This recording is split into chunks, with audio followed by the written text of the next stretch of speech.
আমি বিদেশে যাওয়ার পর যদি মরে যাই তখন তুমি কি করবা?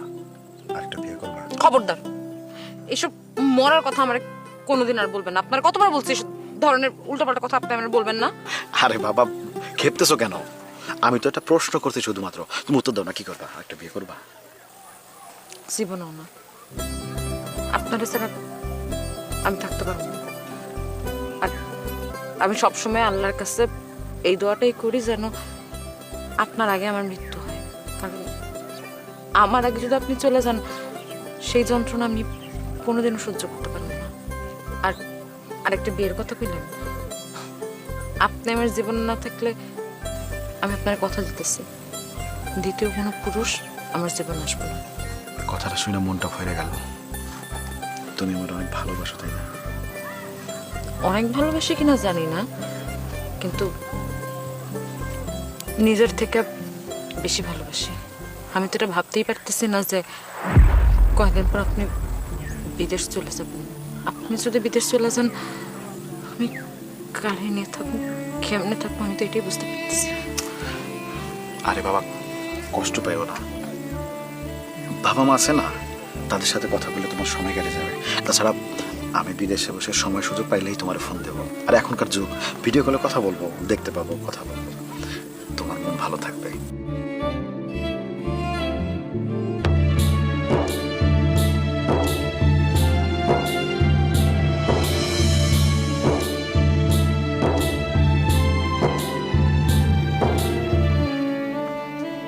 তুমি আমার কি কথা দিছিলা?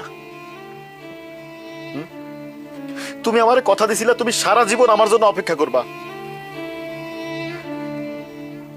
দ্বিতীয় পুরুষ তোমার জীবনে আসবে না, তাহলে এমনটা কেন হলো বলো তো? বৌমার কোনো দোষ নেই রে বাপ। যদি তোর দোষ দিতেই হয় তাহলে আমাকে দে। আমরা দোষ করছি বাপ, আমরা। না, আমি কেন দোষ দিচ্ছি না মা। দোষ আমার কপালের, দোষ আমার ভাগ্যের, আমার ভাগ্যের দোষ মা। আমি সুখে থাকার জন্য বিদেশে গিয়েছিলাম। আমি স্বপ্ন দেখছিলাম বিদেশ থেকে আইসা আমি, শিউলি, মা বাবা তোমাদের নিয়ে একটা সুন্দর সুখের সংসার করব। সুখ সুখ আমার জীবন আর হইল না। আমি আসার পর দেখি আমার আমার বউয়ের অন্য জায়গা বিয়ে হয়ে গেছে। কি করছো মা এটা তুমি? আমার কষ্টের কথা আমি, আমার বুকটা ফাইটে যাচ্ছে মা। আমি বুঝাইতে পারতেছি না। এখন আর কিচ্ছু করার নাই বাবা। তুই যখন ওরে প্রথম দিন নিয়ে আসছিস বউ কইরা, আমারে তোর মারে তুই কইছিস ওরে মেয়ের মতো দেখতে, আমরা ওরে নিজের মায়ের মতো দেখছি।